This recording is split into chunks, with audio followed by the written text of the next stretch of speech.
Figure it out. Hello, this is Adam Koralik with Figure It Out Productions. The following video is part of our Quick Shoot series. Hey guys, it's Adam here, and for the final time, I recently took a trip out to Seattle, Washington for PAX Prime.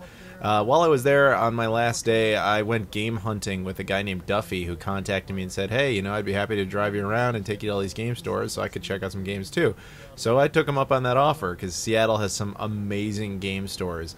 Now, I already did a video, or videos on a few of them actually, but I also wanted to take a minute just to, again, you know, thank Duffy for everything he did, because he really didn't have to do that to drive me to all these various places for no real reason. But I should also mention that when we first got together, he took me over to this local bakery, and then I got like this cool apricot thing, and then I got this like awesome pecan thing, and then later we had lunch at I got gyros, which was really good, and some Greek fries. Just, I don't know why I'm showing you that, but I wanted to.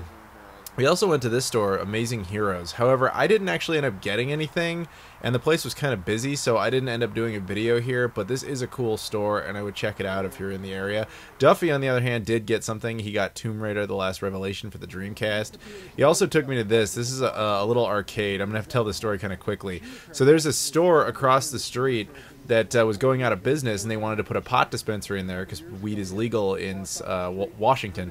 And the place who owned this said no, they didn't want that, so they decided to make the entire arcade free to play. Every game in there is completely free. That way they could keep the pot dispensary out. I don't really agree with that decision, but that's what they did, even though I don't smoke.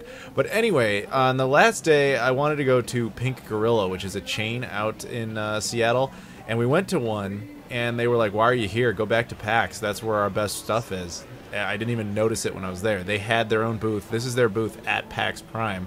So I went back to PAX, back to the convention, and inside they had all this great stuff set up. They basically had picked all their stores clean. They have 3 of them. I went to one of them last year, so you can check out a video on that store if you want.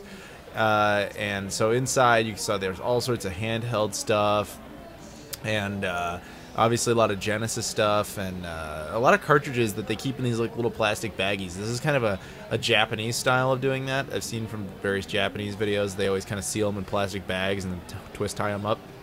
They had various consoles there, a lot of little figurines and stuff, a lot of lanyards that you could buy if you wanted to. They also had a lot of plushies. They also sold actual Pink Gorilla plushies. Again, that's the name of the place. Lots of PlayStation 2. They had imports as well for a lot of these consoles. Wii, PS3, PS4, original Xbox down there, as well as Xbox 360 and GameCube. A lot of the usual players, but a lot of more random stuff. Like they had a lot of Lynx for some reason, TurboGrafx 16, Neo Geo Pocket, you know, that kind of thing. A lot of Dreamcast and Dreamcast imports and stuff. PlayStation as well, original PS1. It was a nice little booth they had. And then outside they had more games right there on the walls, mostly PS1 stuff. So that's a very quick look at Pink Gorilla's PAX Prime 2015 kiosk. Now, as I mentioned before, that isn't actually their store. You know, it's just at the convention hall, which it's amazing how I never noticed it, because even when I walked around when there was no people around, I don't know, I just never saw it. That's how big these conventions can be. They can totally screw you up. Now, they have 3 stores. I did a video on one of them last year. You can actually see that if you want to. That's Pink Gorilla International. It's basically in their Chinatown. That was the only one I was able to get to last year because it was in walking distance of my hotel. We went to a different one this year, as I mentioned before, and they were the ones who told me, like, what are you doing here? Go back to the convention. That's where all our best stuff is. So Duffy was cool enough to bring me back there, and again, I want to thank him for that. Now, so I also want to thank Pink Gorilla for letting me film in there, because they went a little above and beyond what they needed to, because they could have just said like no, they could have said like, you know, there's too many people here or whatever. But in their case, after they asked me a couple of questions just to make sure I wasn't going to do anything weird with the footage or whatever, the guy who was running it was very cool, and he said, okay, if you want, come back at 6, which is when the convention hall closes. And I mean, at 6, they kick you out. Okay, they kick everyone out. Now, I had an exhibitor's badge, which meant I got to stay late. So he's like, you have that badge, so if you want, at 6, when we close down, you come back, there won't be any people here, and you can just film.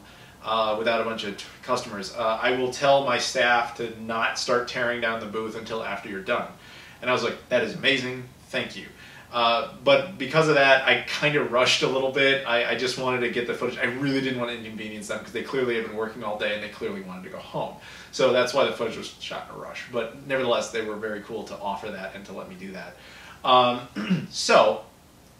With that in mind, I'm going to go ahead and show you the pickups. It wouldn't be a Seattle game hunting video if I didn't at least get one original Xbox game. The one I got was Splinter Cell Double Agent. This came out very late in the original Xbox lifespan. I think most people don't even know that this was released on the original Xbox because it was really an Xbox 360 title. It might have been on the PS3 as well, I'm not sure about that. But yeah, it was super cheap, so I picked it up. Also got a couple of Sega 32X games, which I had made the decision a while back, like I was only going to pick up boxed complete ones. Couldn't pass on these though. They were a pretty decent price, so I went for it. First up was a Tough Man Contest. It's basically an EA Sports boxing game. It's nothing that special, but it was only a couple of bucks, which is not bad for this game. But the one that was more interesting was BC Racers, this one. This game usually is pretty hard to find. If you do, it usually commands a pretty decent price. They didn't want much for it. I think I only paid like $7 or $8 or something like that for this. It really wasn't that bad, all things considered, so I jumped on it. And I think that just bug is what made me also pick up Tough Man Contest, just because it's another 32X game I didn't have. And I also got a couple games for a system I never buy games for, although one of them isn't technically a game. This one. This is for the TurboGrafx 16. This is the TurboGrafx CD system card. Now, if you're not aware, the TurboGrafx 16, which was competition for the Sega Genesis and Super Nintendo, I did an entire video on the history of that console if you're curious. At one point, it had a CD add-on released. Now, I don't actually own that add-on. It's also the first add-on to, or any console platform to use CDs, by the way. That CD add-on, unlike, say, the Sega CD, didn't just connect and then, work. It required essentially a boot card that you would put into the console, into the TurboGrafx 16, to let it know, like, hey, go focus on the CD function. And while I don't have the CD add-on, I know that finding it with the card is not easy. So since they had the card, and I've never even seen it before, I figured just pick it up, because if you ever get, it's much more likely you'll find the CD add-on without the card than with it. So there you go. That's why I picked that up. Kind of a future investment purchase. The other one was a game for the TurboGrafx 16, one that I was really surprised to see. It's Space Harrier. Now, Space Harrier is a very well-known Sega franchise. Sega was obviously a competitor of NEC and their TurboGrafx 16, which I knew that in Japan, the TurboGrafx 16, which was called the PC Engine, was super popular, to the point where Sega ported Mega Drive or Genesis games over to it, because they're like, we can't ignore how popular the PC Engine is here, so they put their own games on there.